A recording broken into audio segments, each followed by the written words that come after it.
Sou a Gabi Zaniolo e este é o primeiro episódio da série 2025 da Agile Talks, podcast da Agile People Solutions, que a gente cria para compartilhar conteúdo e inspiração através das histórias, das experiências e da vida das pessoas com quem eu tenho o privilégio de conversar por aqui. Hoje, a minha convidada é a diretora de Pessoas, Sustentabilidade e Relações Institucionais da Supremo Cécio Cimentos, a Samira Porto. Ela é graduada em Administração e pós-graduada em Inteligência de Mercado.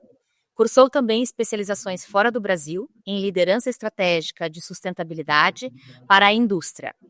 É também especialista em coordenação de grupos, coaching e mentoring, e está participando do programa Fem Leader da Virtuous Company. Samira começou sua carreira na Suzano Papel e Celulose, onde permaneceu mais de 10 anos. E em 2017, ela iniciou na Supremo Cécio Cimentos como coordenadora de RH e em janeiro de 2025 assumiu a diretoria de Pessoas, Sustentabilidade e Relações Institucionais. Samira, seja bem-vinda. Muito obrigada por aceitar nosso convite para participar da Agile Talks. Muito obrigada, Gabi. É uma honra estar aqui. Agradeço o convite. A Agile é uma grande parceira aqui da Supremo e é uma alegria estar aqui contigo essa manhã. Ah, que bom.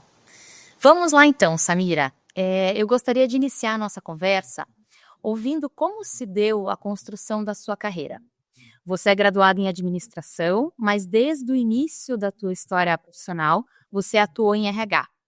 Você pode nos contar como isso aconteceu?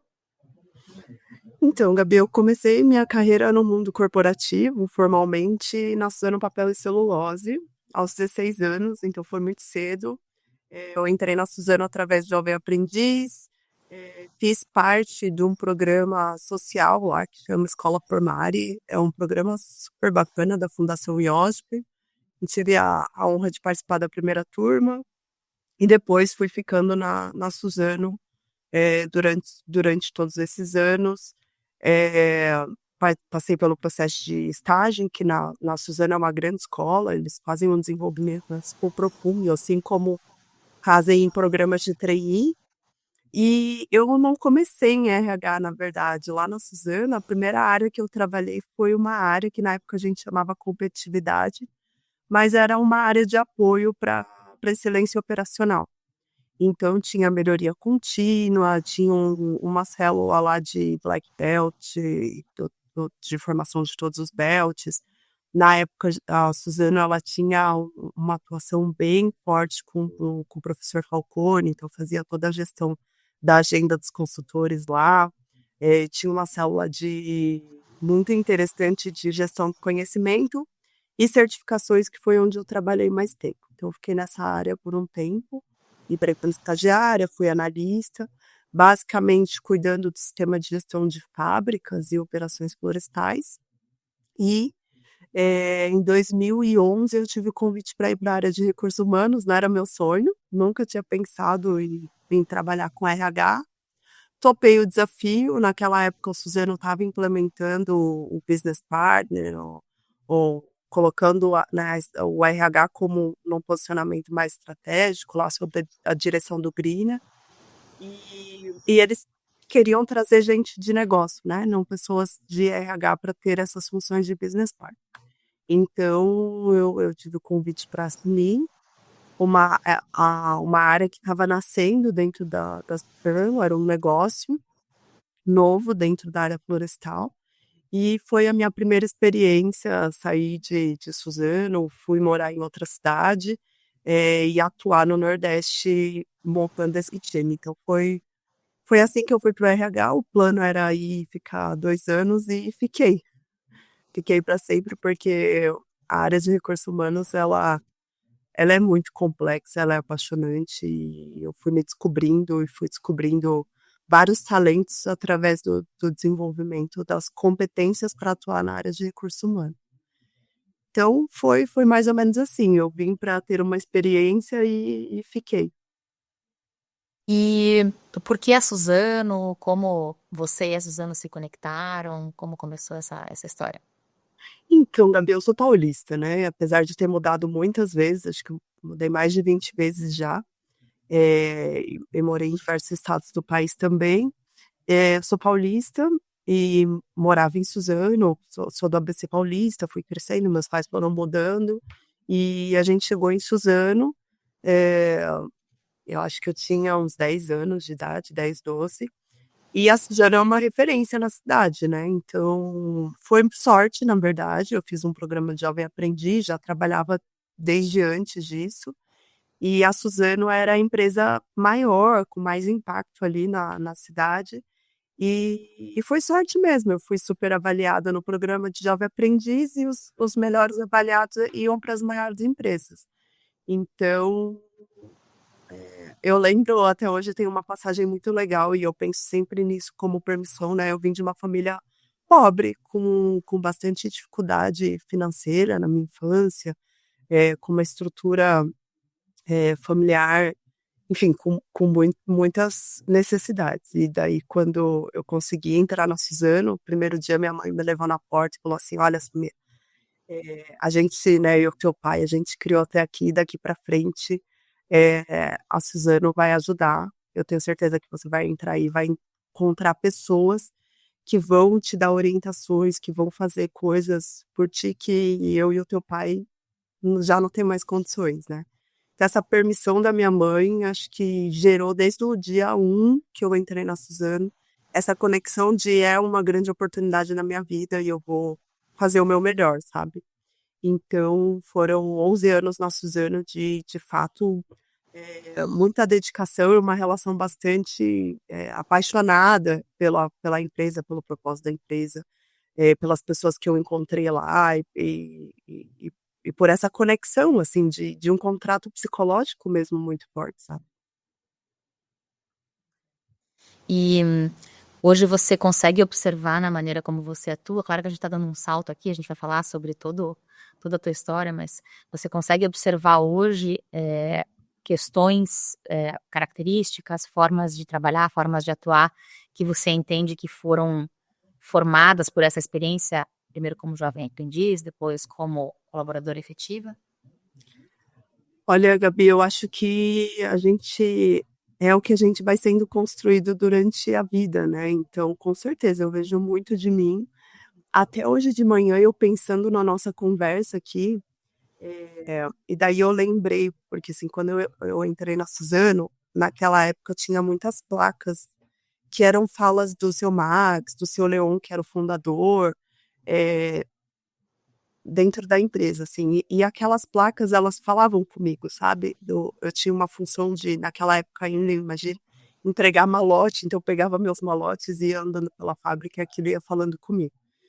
E daí tem várias coisas que foram forjando, acho Você que lembra de algumas delas? Deixa eu te interromper. Você lembro, lembra de algumas lembro, delas? lembro. Pode Tem compartilhar. uma que eu não lembro exatamente se é do seu Max ou do seu Leon, ela ficava, numa passagem que eu passava diversas vezes durante o dia, e falava assim: "A vida que a gente quer depende do que a gente faz".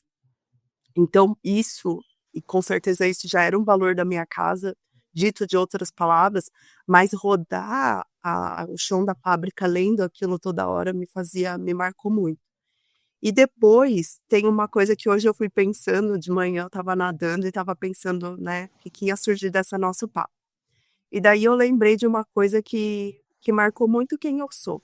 A Suzano tem um lema que também vem lá dos fundadores, que é o forte e gentil. E há alguns anos a Suzano, ressignificou isso com um poeta, que é o João do Ederlin, e ressignificou o forte e gentil. E eu acho isso muito bonito. E eu vou ler para você.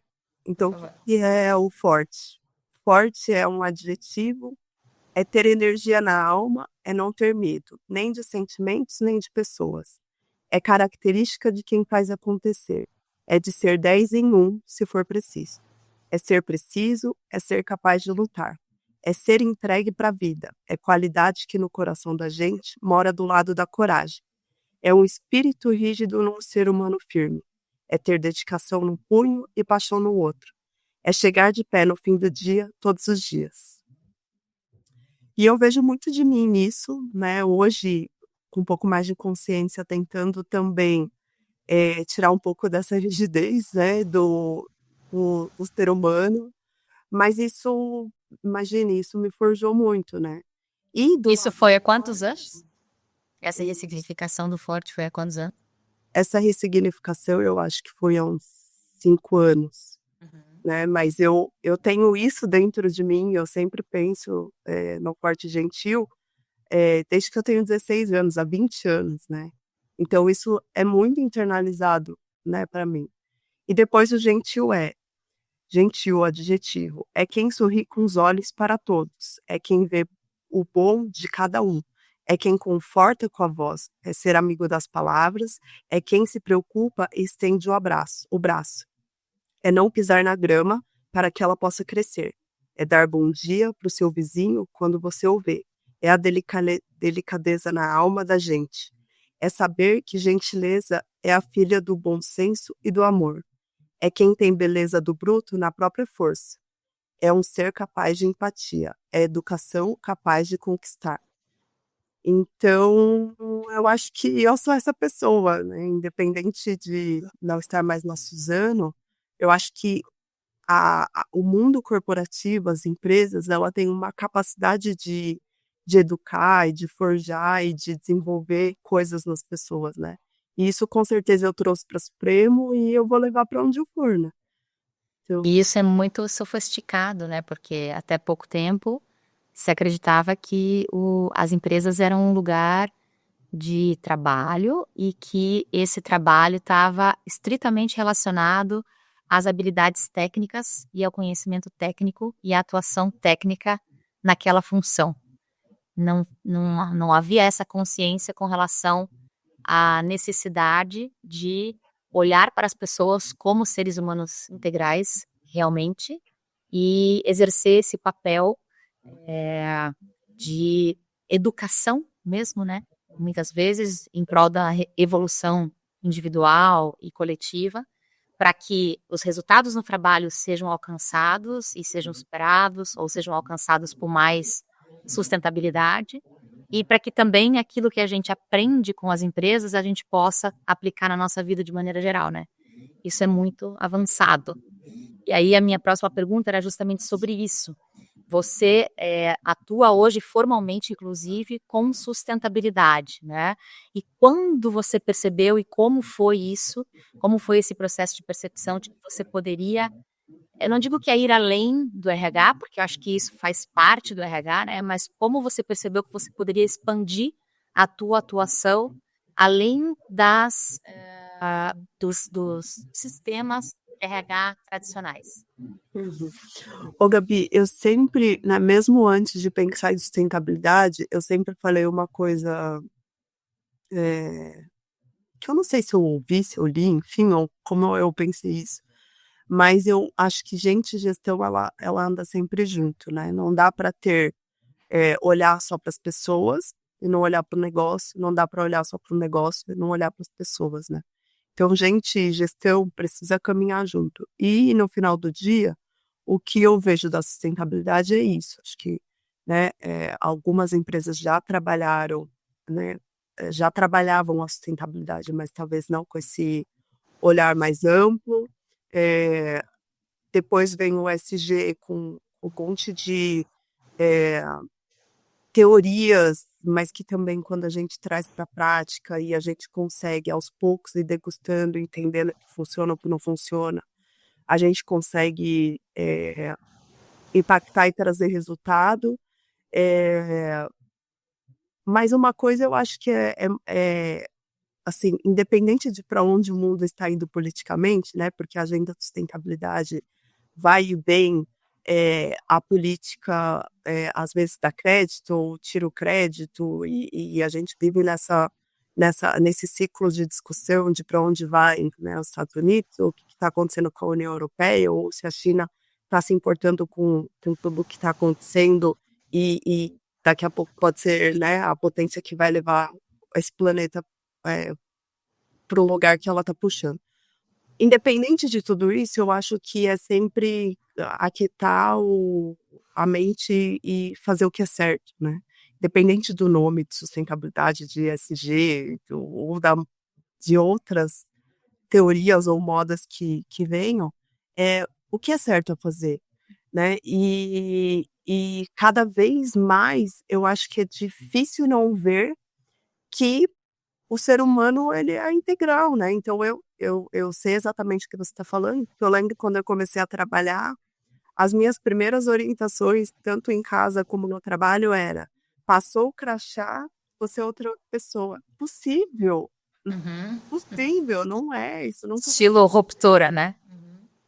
Eu lembro quando eu fui convidada para ir para a área de recursos humanos, eh, o que uma das pessoas, né, que me recebeu e fez a minha integração falou assim: "Ah, muito legal tá vindo gente do negócio, que não é psicólogo, porque a gente não quer o RH que abraça a árvore e tal", né. E daí a gente foi para um RH super transacional, de indicadores, de análise de estratégia e tal. E eu acho que realmente precisava desenvolver tudo isso, mas tudo isso não para em pé se no final do dia a gente não está cuidando do bem-estar, dos riscos psicológicos, então assim, se a gente não está cuidando do ser humano, essas coisas não se conectam, né, é óbvio, mas a gente ainda precisa dizer que quem traz o resultado é o ser humano, quem faz, né, não tem, inteligência artificial no mundo que vai substituir, né, a competência e a capacidade que tem um humano, né. Então, eu acho que no final do dia é sobre isso, é a gente ter, calma e paciência para entender o que que é o modismo, o que que de fato é a essência, eh, o que que o mercado demanda hoje e ter, eh paciência para conectar tudo isso e para ir fazendo o que aquela comunidade, aquela empresa que você atua, aquela comunidade que você se relaciona, aquele cliente que é o seu cliente agora, eh, com que tudo isso se conecte, né, porque não tem uma receita de bolo, é igual criar filho, né. A minha filha é diferente dos seus filhos, enfim, dos filhos de outra pessoa. Então, eu acho que essa pasteurização, ela vem diminuindo, o que é bom, Uhum. mas ainda depende de muita ampliação de consciência de lideranças que estão à frente desses negócios, e isso leva tempo, a gente não muda as culturas em 2 minutos, né. Certeza. Toda mudança cultural é um processo, né. Às vezes as coi as os projetos, a atuação dos profissionais em, programas que estão relacionados à cultura, que estão relacionados a impacto, eles parecem não ter um resultado prático a curto prazo, mas na realidade eles influenciam diretamente questões como turnover, porque aumenta o engajamento, o orgulho de pertencer, o senso de propósito, de porque além do meu salário eu faço parte dessa empresa, e eu percebo que nas tuas movimentações você, eh, sempre refletiu isso ou procurou encontrar empresas onde você conseguisse, eh, atuar dessa forma, onde você conseguisse, fazer o seu trabalho mantendo a sua essência, né. E como você acredita que isso foi possível ao longo da tua jornada? Quais foram, as práticas ou os desafios que você enfrentou e de que maneira você conseguiu se manter fiel aos seus valores e conseguindo implantar aquilo que você de fato acredita? Ô Gabi, eu acho que assim, ó, o que moldou muito a minha trajetória foi logo cedo eu ter tido, né, a permissão da minha família para entrar num lugar e conseguir me conectar com pessoas, e fazer conexões verdadeiras, e daí a partir dessas pessoas, eu tive muitos mentores, né, que hoje eu entendo que foram processos, assim, de mentoria, mas que naquela época eu não entendia, era uma conversa, era um café, era um input. Então, uma coisa que eu lembro que para mim foi muito forte, né, uma conversa que eu tive com o meu primeiro cliente quando eu era BP, e ele primeira conversa, a gente se conhecendo, tal, e era a primeira vez que eu ia trabalhar em RH, então eu estava basicamente aprendendo com ele, e ele entrou numa pauta, né, de vida, e daí ele fez um triângulo para mim e falou assim: "Nossa, Mira, para mim a carreira de uma pessoa ela é pautada por essas 3 coisas. Então, a vida no trabalho, a vida pessoal, social, familiar e a vida espiritual. Quando você não equilibra essas 3 coisas, não vai ficar bom". Então foi uma conversa super rápida. Esses dias eu até falei, ele não lembrava que tinha me falado isso, e eu sempre guardei esse tripé comigo, né. Então alguns inputs desse foram me dando muita, como que eu posso dizer, inspiração e curiosidade para eu me conhecer muito, né. Então quando eu olhei aquilo, assim, para mim o que que era a vida espiritual, sei lá, eu não venho de uma família religiosa, meus pais são religiosos, eu não sou religiosa, eh, o que que exatamente é essa vida pessoal, social, familiar, né, e o que que é a vida do trabalho. Então isso foi me dando muita, eh, curiosidade. Então eu comecei um processo de investigação de quem sou eu muito cedo, assim, né, com terapia mesmo, com muita leitura. Eu já fazia isso na infância, mas era muito mais um processo de escape e fuga, assim, a minha diversão era ler. Depois, no mundo do trabalho, não era mais diversão a leitura, era investigação mesmo, investigação sobre eu, sobre o outro, sobre o universo, sabe, sobre o mundo, sobre as relações. Então, eu acho que a base, Gabi, é sempre assim: quem é você, né, e você não é um só, e você se transforma muitas vezes. Então, toda vez que eu estou incomodada, eu volto a essa investigação com um pouquinho mais de profundidade, porque ela vai pautando todas as minhas decisões, né. Por exemplo, eu lembro a primeira especialização que eu fiz, eh, todas as pessoas que trabalhavam comigo e que não tinha psicologia, ia fazer alguma coisa no campo da psicologia, do comportamento.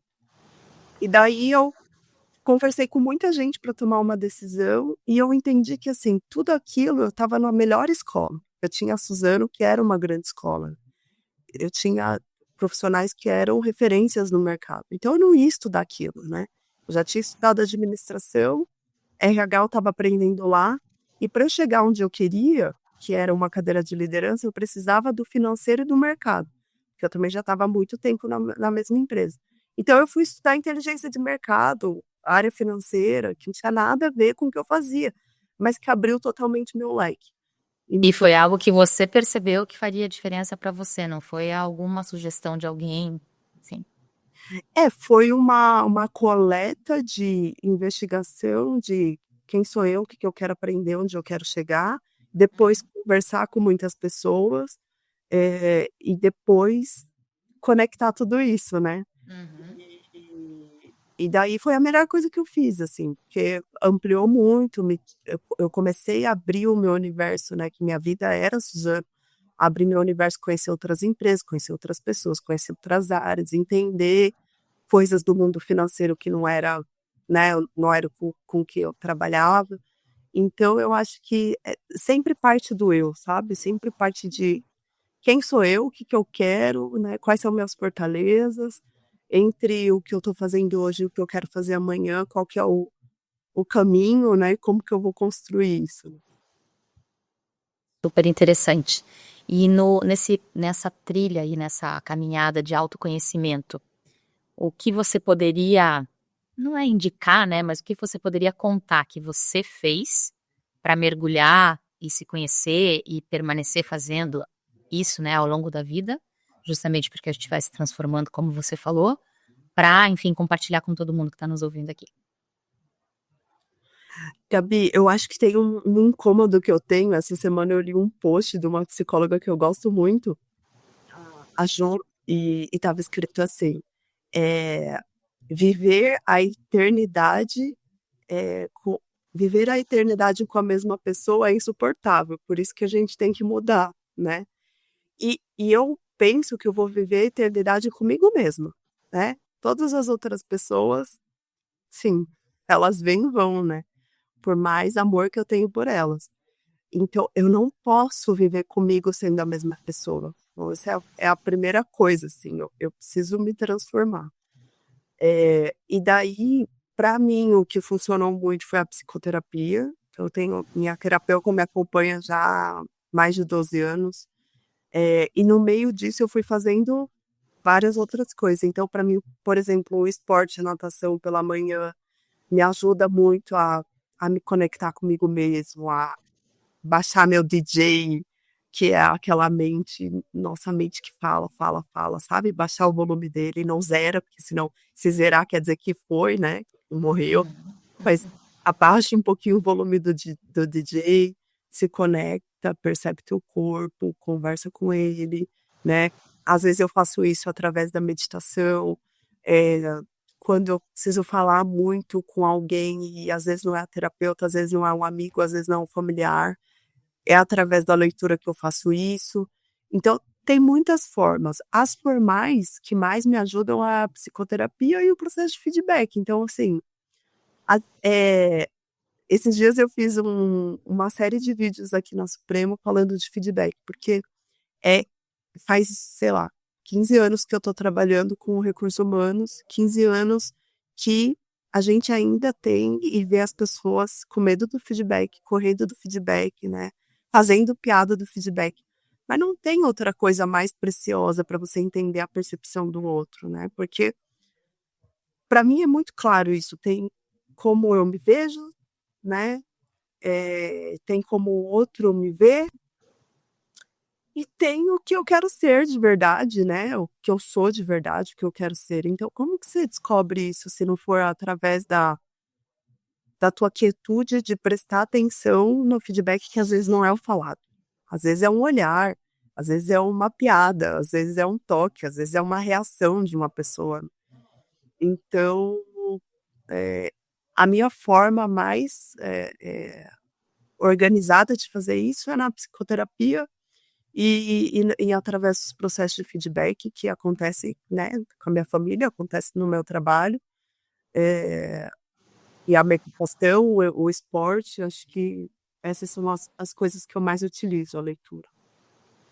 E aí você fez uma conexão poderosa de uma ferramenta super importante que influencia, todas as esferas da vida da pessoa, que é o feedback, e que acaba sendo, por mais, talvez, pouco praticado ou praticado num nível ainda inferior ao que seria o ideal, no mundo do trabalho ainda é onde a gente mais recebe feedbacks, né, porque na vida pessoal acho que é ainda mais difícil as pessoas sentarem para nos dar um feedback formal. Claro, existem os sinais, existe a comunicação não verbal, mas sentar para estruturar uma conversa, o que eu percebo, o que eu vejo que você faz, o que eu acho que você poderia fazer, é mais difícil ainda na vida pessoal, né. Então acho que é mais uma razão para a gente, desmistificar o feedback dentro das empresas e tentar realmente contribuir, tanto dando quanto contribuir como quem recebe e quem vai, de fato, prestar atenção naquilo, valorizar aquilo e utilizar aquilo para sua vida, né. Eu acho que tem uma coisa, Gabi, da empatia com isso, né, acho que também falta, tanto de recursos humanos como de líderes, um pouco de empatia, porque pra gente é uma coisa tão batida que vira paisagem. Mas, de verdade, será que a gente pensou e aprofundou tudo que gera um processo de feedback, né? A gente vive numa sociedade que tem um script muito claro de que você tem que eh, andar pisar no degrau, né? Subir a escada, subir a escada, subir a escada, tirar 10 na prova, subir, né? Quando a gente sabe que a vida não é assim, a vida é assim, sobe, desce, cai, chora, vai para o fundo do poço, renasce, né? Com Mas certeza.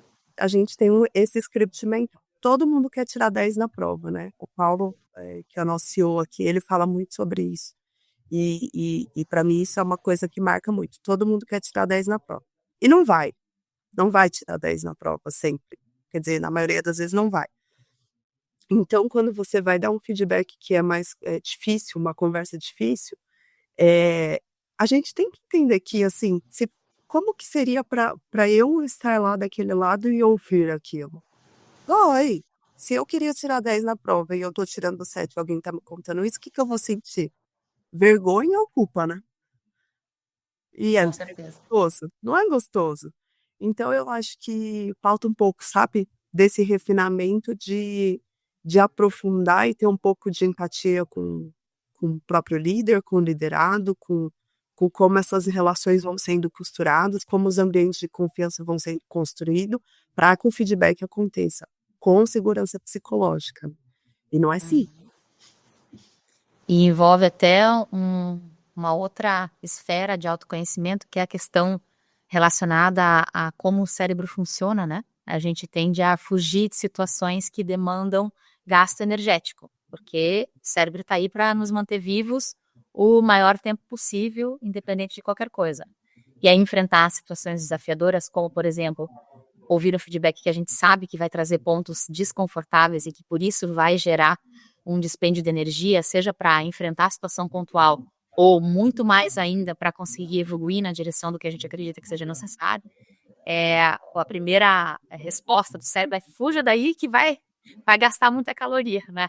Então, a partir do momento que você também sabe disso, às vezes fica, não digo mais fácil, porque as reações vão sempre acontecer dessa forma, mas o fato de você se autoconhecer, falar, não, respira, eu preciso, é esse momento, vamos lá, vamos abraçar e vamos entender onde que eu posso me tornar melhor, para que isso depois tenha sido um motor para você, né? Tenha sido um combustível para você alcançar as coisas que você quer na tua vida, né? Por mais que tenha sido necessário passar por um momento de dificuldade ali, de desconforto, na verdade. E eu acho que, inclusive isso a gente precisa acolher, né, Gabi, porque quando a gente lê a história da humanidade, foram milhões e milhões de anos para a gente se desenvolver, numa sociedade como a gente tem hoje, né. A gente não foi, né, no nosso DNA, aqui embaixo da pele, a gente não foi preparado para viver a vida que a gente vive hoje, com o fluxo de informação que acontece, com o feedback 24 horas por dia, 7 por 7, né, você posta uma foto, tem 30 feedbacks, então assim, Verdade. a gente não foi construído, né, biologicamente para isso, né, a gente foi biologicamente construído para sobreviver, fugir do leão e cuidar da nossa prole ali, que era no máximo 6, 7 pessoas. Exatamente. E acumular energia porque a gente não sabia quando haveria um próximo leão para matar, né? Então, não gaste energia, né? Não desperdice, né? Se você puder, acumule. E aí vem milhões de outras reflexões que a gente poderia fazer por aqui. Mas o que eu quero te perguntar agora é o seguinte: já ficou muito claro para a gente o quanto você se conecta genuinamente com sustentabilidade, o quanto faz parte do teu propósito de vida atuar em projetos que tenham impacto positivo para as pessoas com quem você interage, para os ambientes onde você circula e para o mundo, né, de uma maneira geral.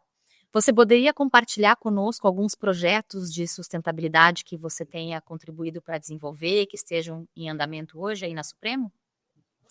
Para mim, Gabi, o meu queridinho, eu falo, é o Aluno Supremo. A Suprema, ela tá na cidade de Adrianópolis, que é a cidade que antes da construção da fábrica, da nossa fábrica lá que teve startup em 2015, tinha um dos últimos, IDHs no estado do Paraná. Então uma cidade que está num vale, que não tinha uma indústria lá há mais de 30 anos, desde a Suzano, desde a Supremo, e que tinha a renda era basicamente da agricultura, do comércio muito, enxuto e zero indústria, né. Então a chegada da Supremo foi, assim, um boom na cidade, mexeu muito com o comércio, mexeu muito com a comunidade, trouxe muita gente de fora, movimentou, aumentou, eh, expressivamente a captação de recursos da cidade, né. Mas é uma cidade que, precisa ainda de muito desenvolvimento, né, desenvolvimento cultural mesmo. Imagine que, né, as pessoas viviam ali da agricultura, chegavam em idades de trabalho, ou ia trabalhar na agricultura, no comércio, ou saíam da cidade, né.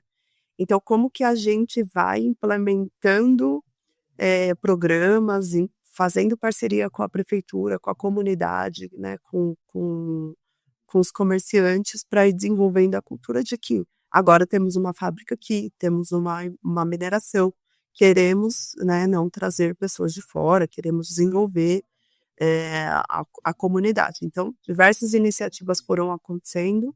Uma delas a gente montou lá a Casa da Cultura. A Casa da Cultura é uma casa mesmo, e ela é coordenada pelo nosso time da Supremo, mas tem total parceria com a prefeitura, com as secretarias, e tem diversas oficinas. Então, só para você ter ideia, a cidade de Adrianópolis tem 7.000 pessoas.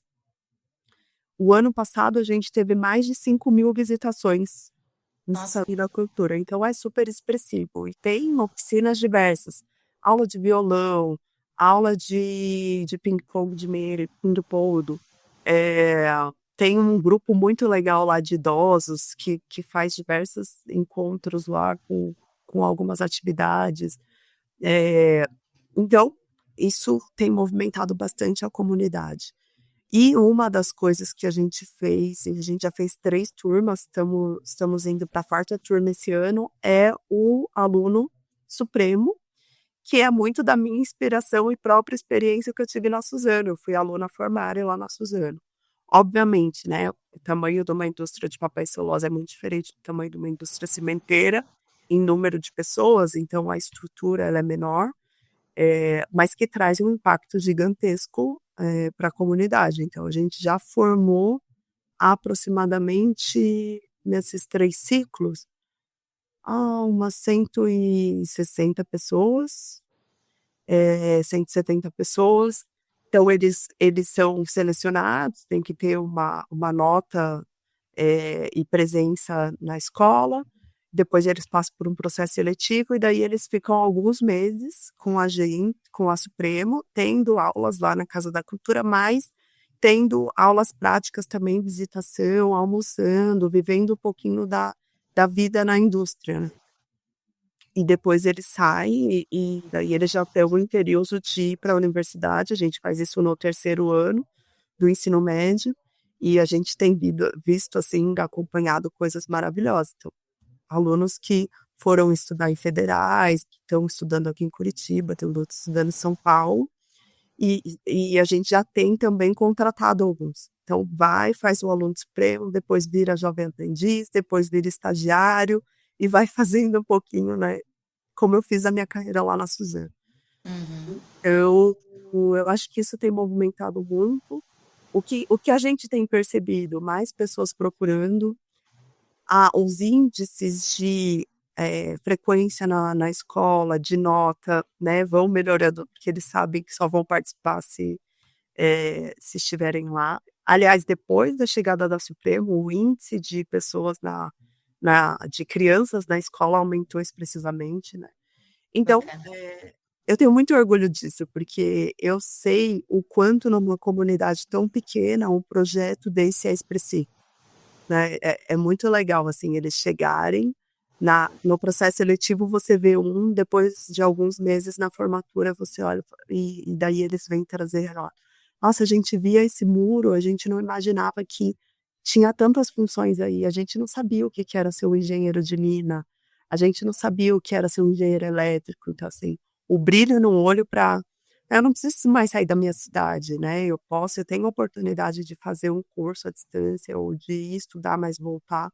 Então isso tem sido um presente, assim, sabe, e eu me vejo neles, né, não tem como não me ver neles, né. Certeza. E por isso que eu fiz questão de te pedir para contar sobre essa iniciativa e outras, porque, claro que todos nós precisamos de conhecimento e inspiração a respeito daquilo que é a base da nossa função, aquilo que é a base do trabalho que a gente realiza, mas acho que o nosso papel aqui na Agile Talks é dar esse passo além. Como as pessoas, através das suas crenças, através dos seus valores e através da plataforma de impacto social que as empresas podem ser, realizam ações como essa, por exemplo, e aí especialmente por dentro do RH, né? Então, para os profissionais da área que nos ouvem aqui também, fica como uma inspiração aí, como uma referência em termos de até onde um RH pode chegar, digamos assim, né? E aí muito além. Samira, eu queria agora entrar numa outra pauta.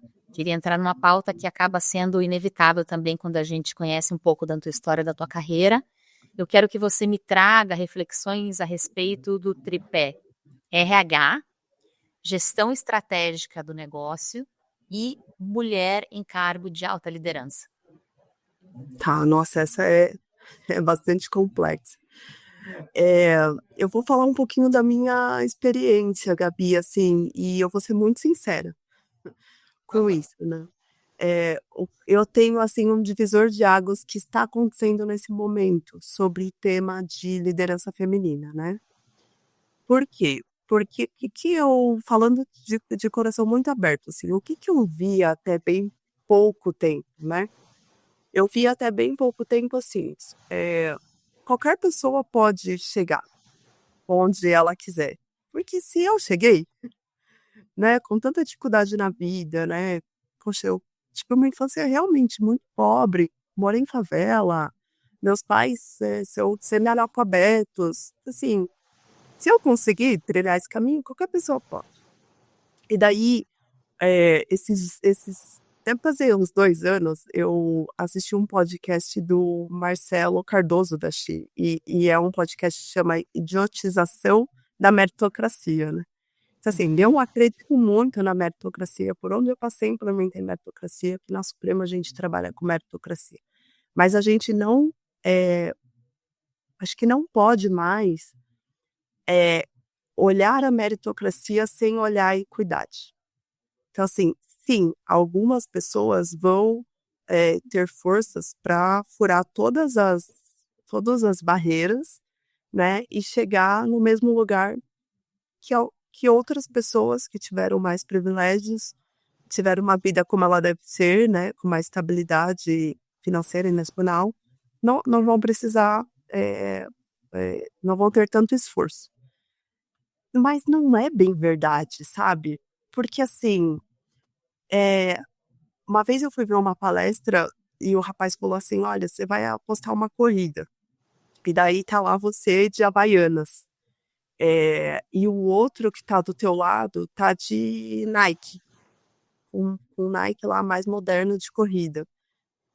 Os 2 podem chegar na mesma velocidade, no mesmo tempo? Pode, mas o esforço de um vai ser muito maior e a probabilidade cai muito, né, quando a gente coloca esse eixo esforço-probabilidade.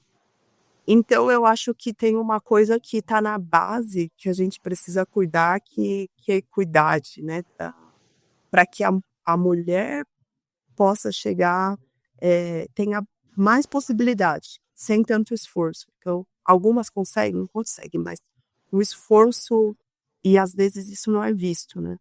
Então eu não tinha noção até muito pouco tempo de todo o esforço que eu tive, tanto profissional como pessoal, para alcançar alguns sonhos, né. Eh, Hoje com um pouquinho mais de consciência e como eu tenho muito hábito de avaliar as histórias, né, eu consigo perceber. Então, assim, eu acho que o papel de recursos humanos na estratégia, pensando na equidade de gênero, ele está muito ligado a ajudar as empresas a construírem uma consciência e uma cultura de equidade, né. Então, assim, porque ainda tem muita ignorância nessa em todos esses aspectos, em toda essa pauta, né. E eu tô Uhum. falando sendo uma líder, uma mulher, que eu cheguei numa cadeira de diretoria não enxergando muito disso, né. E quando que eu Uhum. comecei a enxergar? Quando eu comecei a ser desafiada a equilibrar gênero, a ter mais mulheres no Supremo, quando eu comecei a ser desafiada a participar de fóruns, sem os preconceitos que eu tinha de que Uhum. peguei todo mundo pode chegar. Então eu acho que é muito a capacidade que tem uma área de recursos humanos, de cultura, de gente, gestão e cultura, de ampliar a consciência e ajudar os líderes a verem por diferentes perspectivas, né. E isso é totalmente estratégico, isso é totalmente cultural, e se a gente for olhar na indústria, onde tem mais mulher são nas áreas de recursos humanos. É comum, às vezes comercial, dependendo do tipo da indústria.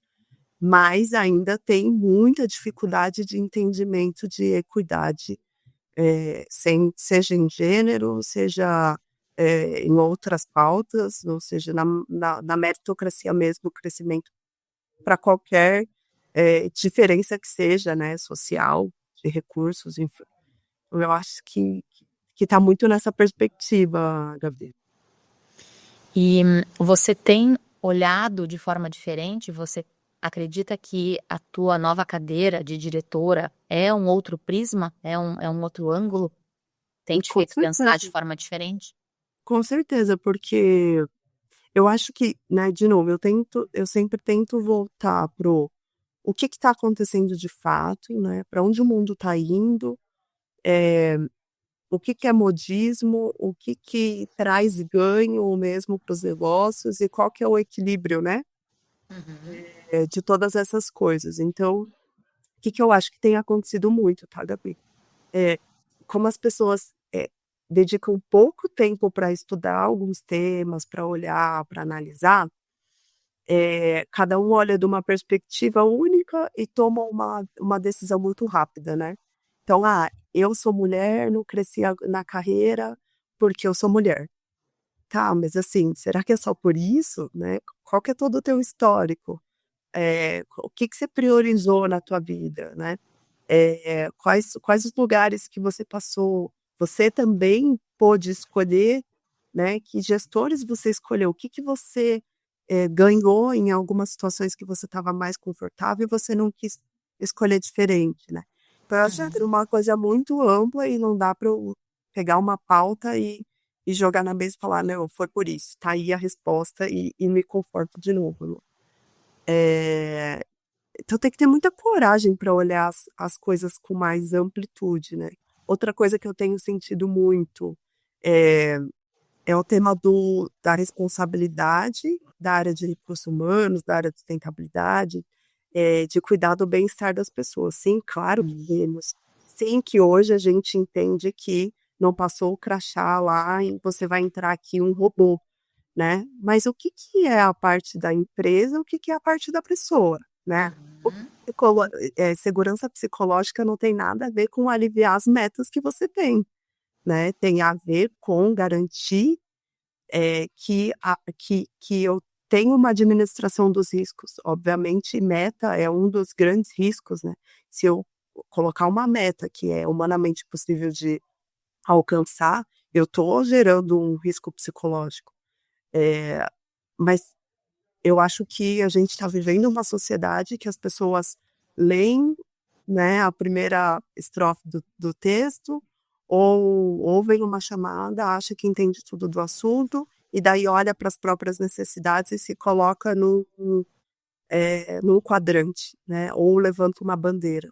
Então eu acho que eu tenho tentado, eh, respirar um pouco mais, não tomar, eh, partidos muito rapidamente, ter uma análise mais ampla e aos poucos ir colocando minha estratégia de influenciar dos pontos que eu acho importante, de abrir mão em outros pontos que, enfim, a gente tem não vai ganhar todas as batalhas e tem que ser estratégica para escolher as que a gente vai ter mais ganho, gerar mais impacto primeiro.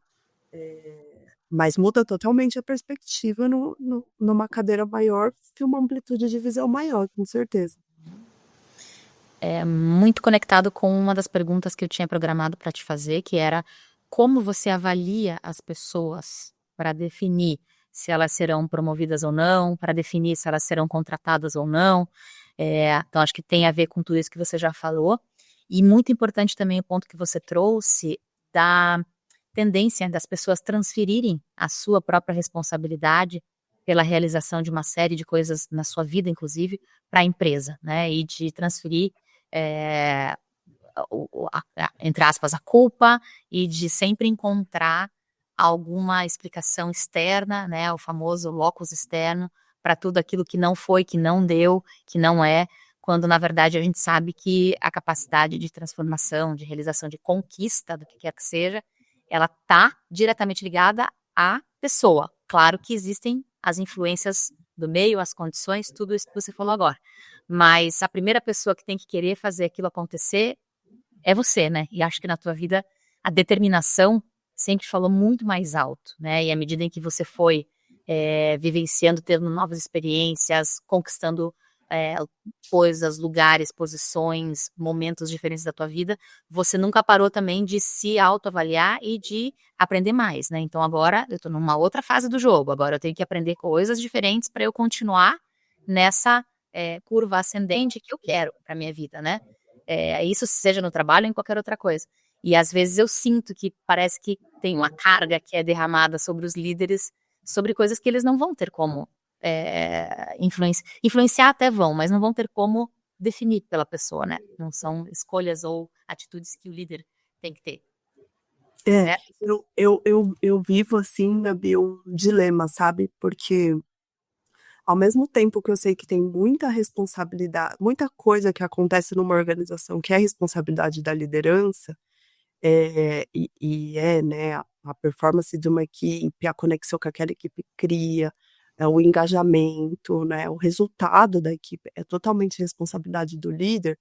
Por outro lado, às vezes eu acho que a gente esquece que aquele líder também é um ser humano, entendeu? Então, assim, o dia que eu não for mais executiva, com certeza eu vou dedicar minha carreira, ou parte do meu tempo, né, além das ações sociais que eu tenho muita vontade de trabalhar, para olhar para esse ser humano, assim, não sei se, enfim, como consultora, não sei se como coach, mas eu vivo um dilema, assim, sabe, de, de balancear essas coisas. E daí, Gabi, olhando assim, como eu avalio, né, as pessoas, eu acho que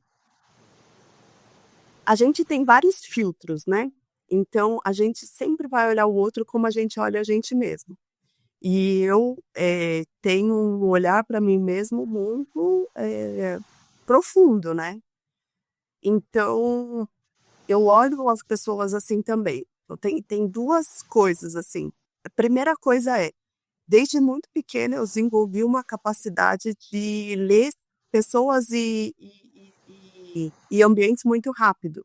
Um pouquinho pela estrutura familiar, pelas, né, algumas disfunções de ambientes mesmo, de crescimento. Eu tive que ter essa perspicácia de entender muito rápido o que estava acontecendo, assim, né?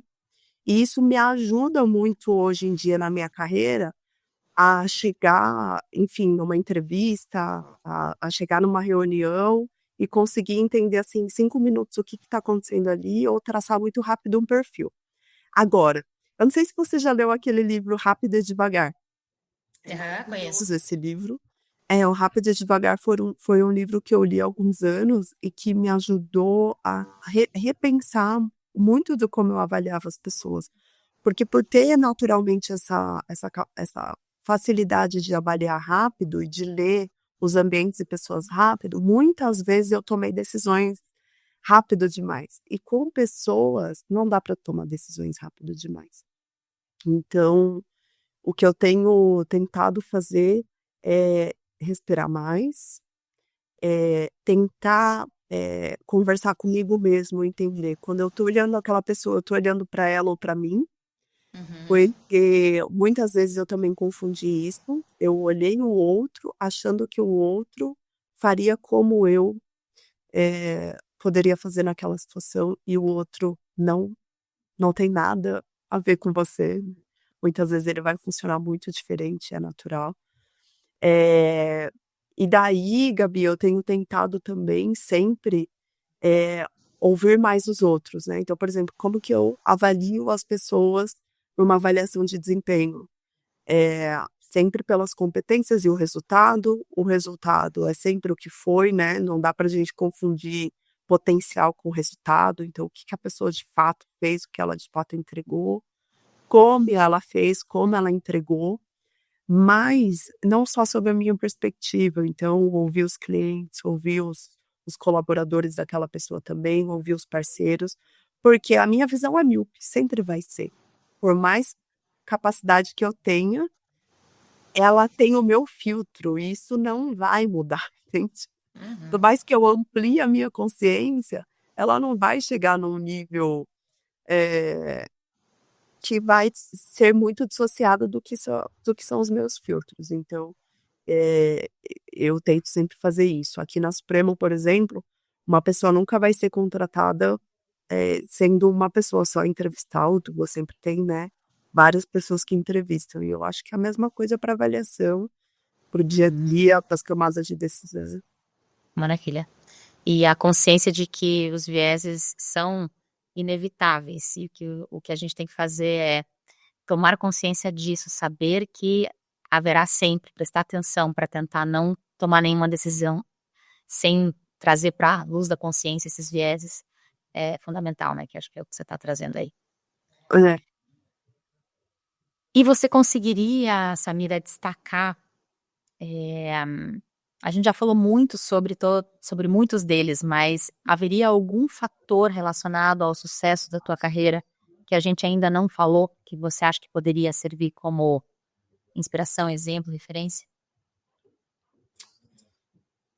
Deixa eu pensar, Gabi. Eu acho que, sei lá, nos feedbacks eu sempre ouço muito sobre humildade, assim, sabe? Eu nem sei se eu consigo me ver muito assim. E depois eu fui também estudar um pouco, porque para mim humildade, né? O que eu aprendi na minha infância? Que humildade era você. Que hoje eu entendo que é ser subserviente. E depois, ao longo do tempo, eu entendi que isso também não era humildade, né? Sábado eu estava num encontro de amigos e daí tinha uma amiga do lado e ela foi promovida para uma cadeira de gerência sênior. E ela não queria falar a cadeira, ela não queria falar o cargo. Aí depois ela falou assim, é porque eu sou humilde. Eu falei para ela, não, isso não é humildade, porque de fato, ao longo do tempo eu fui entendendo que isso não é humildade. E eu fui transformando isso, né? Então, a gente, acho que na nossa cultura, no Brasil, a gente consegue ver a falta de humildade muito grande quando ela é arrogância. É muito fácil ver, né, uma pessoa muito arrogante, que acha que é maior do que é, que vê coisas nela que só ela vê, que é grande, né, que tá sempre grande. E depois a gente tem mais dificuldade de entender que a subserviência, você se olhar menor do que você é, também é uma falta de humildade, porque a humildade é você você conseguir perceber exatamente o tamanho que você tem, né. Então eu acho que ao longo do tempo eu fui estudando isso mesmo tecnicamente e conseguindo integrar dentro de mim, sabe. E saber que não, se eu estou numa reunião de conselho e eu estou sentada naquela cadeira e eu tenho uma coisa importante para falar, não é porque a minha agenda de recursos humanos às vezes tem um escopo menor naquela discussão, ou porque eu sou mais jovem do que até a média de todos os outros, muito menos mais jovem, ou porque, enfim, sou mulher, eu vou ficar quieta, não, eu vou me colocar, eu sei do que eu tô falando, eu tenho autoridade nesse tema e tal. E, por outro lado, quando é um tema que estão discutindo e até pedem minha opinião, também tenho humildade de falar, olha, eu vou estudar sobre isso, porque eu realmente não sei. Foi um pouquinho o que eu fiz com a agenda de gênero, todo mundo falando e eu mas tendo, sabe, será que isso acontece mesmo? Até você começar a ler e falar: "Nossa, não é que aqui eu tô tendo a síndrome do impostor? Isso existe mesmo? Eu só não sabia qual era o nome ou qual que era o incômodo". Então eu acho que essa humildade me ajuda a aprender, me ajuda a aprender e a conectar com pessoas que podem me ensinar e me ajudar. Muito bom. E acho que é também não confundir a humildade com autossabotagem ou com insegurança, né. Eu não falei porque eu sou humilde, vou esperar primeiro as coisas se desenvolverem, depois eu coloco a minha opinião e tal, né. Tem que tomar esse cuidado aí também.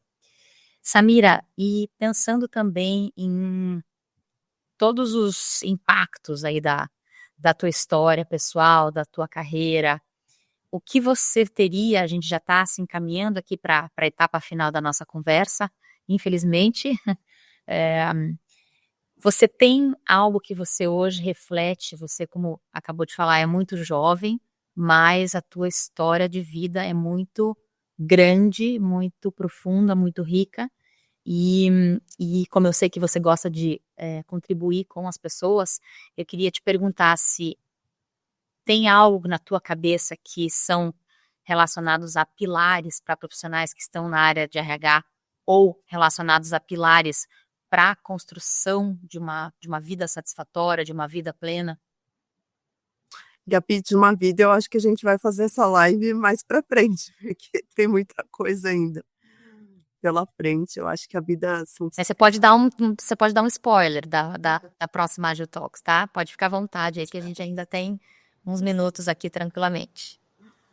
Eu acho que a vida é muito cíclica, né? Eu olho as coisas assim como ciclos, apesar de eu acho que também na nossa sociedade, e eu sou um ser humano assim, é muito fácil começar um ciclo, construir e tal, e depois desconstruir ele, para mim é muito doloroso, é muito difícil. Eh, mas eu acho que entender os ciclos e dançar com eles é uma capacidade de quem sabe viver bem, né. Tudo tem começo, meio e fim. E eu tô lendo um livro agora que é maravilhoso da Pema Chodron, que é Quando Tudo se Desfaz, Orientações para Tempos Difíceis. E a gente vive uma vida que tudo se desfaz o tempo todo, né. Então, por isso que me assusta um pouco, né, falar da vida. Meu Deus do céu, 36 anos eu não vivi nada, espero que, né, acho que tem que se minha vida também, 7, 17, 27, e perto do 37 tem sempre, essas coisas do 7 assim, transformam muito, né, eu tenho percebido isso, e acho que também tenho procurado, né, olhar para essas transformações e não correr delas, correr para elas, assim, de entrega mesmo. Então, de vida eu acho que a gente pode falar depois dos 37 um pouquinho do ciclo, mas de carreira, para mim, Gabi, o sucesso de uma carreira está muito ligado à capacidade de focar no resultado, porque é sobre isso, né, no final do dia a gente tem vários contornos e várias, coisas que estabilizam essa construção, mas é sobre resultado, né, principalmente para quem trabalha no mundo corporativo, para quem tem um investidor que está colocando dinheiro em algum lugar, o resultado ele está ali, e a gente precisa, colocar a mão na massa, não ter preguiça, trabalhar assim até mais tarde. Também não essa coisa de uma coisa ou outra, não é uma coisa ou outra, é uma coisa e outra. Então eu posso muito bem agora dedicar mais tempo para minha carreira, depois eu consigo segurar um pouquinho mais, dedico mais tempo para o meu estudo, seguro um pouquinho mais, dedico mais tempo para minha família. Eu acho que, esse é isso ou aquilo, tira muita paz de quem constrói uma carreira, porque a vida, né, como tem aquele tripé lá, tem uma vida espiritual, tem uma vida social. Eh, então é resultado, é trabalho duro, é mão na massa, é saber que a coisa tem que sair no final do dia.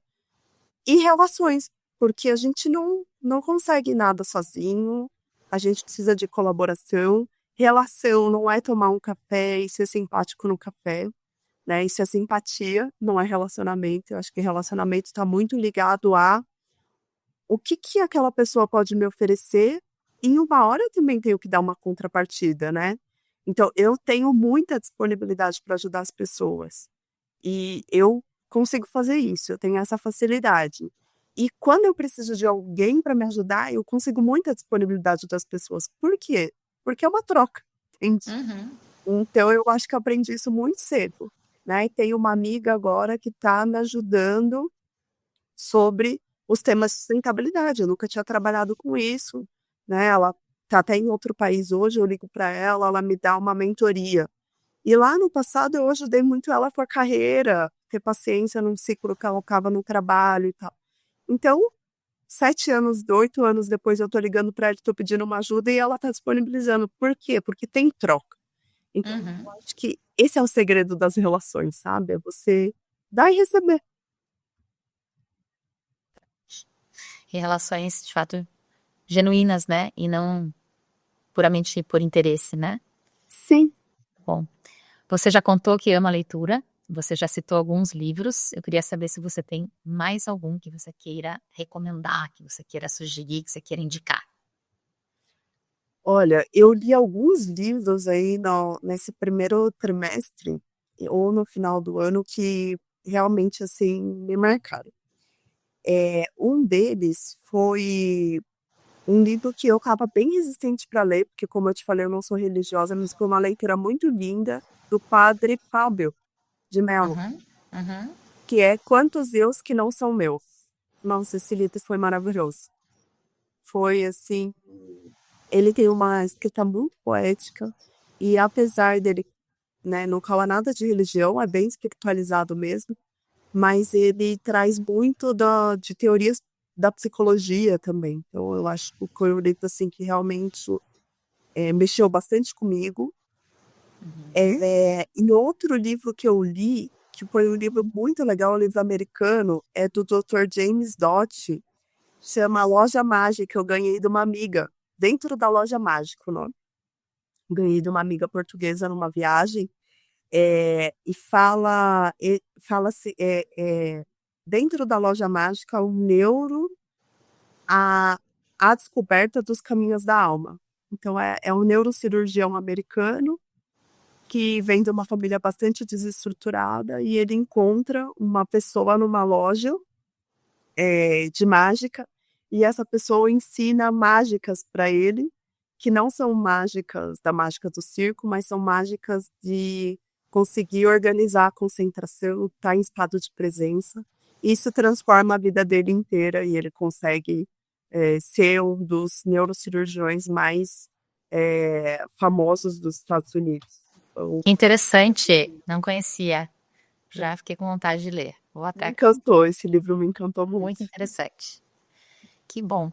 Samira, algo que eu não tenha perguntado, algum tema, algum assunto, alguma área que eu não tenha acessado, que você gostaria de complementar, de trazer, de falar? Não, só tem uma coisa para finalizar que conforme você foi falando, eu fui pensando e eu não lembrava disso há muitos anos. Quando eu era criança, eu estava assistindo aquele filme A Princesa, eu acho. E tem uma frase que ela fala quando ela encontra o diário dela, que é assim: a coragem não é a ausência do medo, é a decisão de que algo é mais importante. E eu nunca encontrei o autor dessa frase, mas ela carregou ela aí desde, sei lá, meus 10 anos. E eu acho que viver nesse mundo é sobre isso. A gente não vai deixar de ter medo, porque ele ajuda a gente a sobreviver. Mas quando a gente sabe que algo é mais importante, a gente vai com medo mesmo. E isso é coragem. Samira, muito obrigada mais uma vez pela generosidade e abertura, por compartilhar tantas coisas aqui, por deixar a gente com um gostinho de quero uma nova live com a Samira. Vamos providenciar isso, então. Quantos anos você tem? Você falou depois dos 37. Quantos anos você tem? 36. Ai, Então, ó, já vamos. Que dia que é seu aniversário? Já vamos. 15 de dezembro. Opa, então teremos muito provavelmente uma live especial de Natal com Samira falando sobre vida depois do seu aniversário. Muito obrigada mesmo, foi uma conversa deliciosa. Tenho certeza que quem nos ouviu aqui, nos assistiu, está nos ouvindo, está nos assistindo também, concorda. E espero te encontrar em breve aí em muitos outros lugares. Gabi, muito obrigado pelo teu carinho, por como vocês sempre abrem aí as portas, por esse trabalho que vocês fazem, porque cada encontro aí da Ágil, do Propósito, é um encontro que eu tenho certeza que inspira muitos profissionais, que transforma, e vocês geram um impacto gigante aqui no sul do país, e é uma honra ser parceiro de vocês. Obrigada. Obrigada, Samira. Chegamos ao final desse primeiro capítulo dessa nova série de 2025 da Agile Talks. Muito obrigada a todos que nos ouviram, nos assistiram e até a próxima. Tchau, tchau.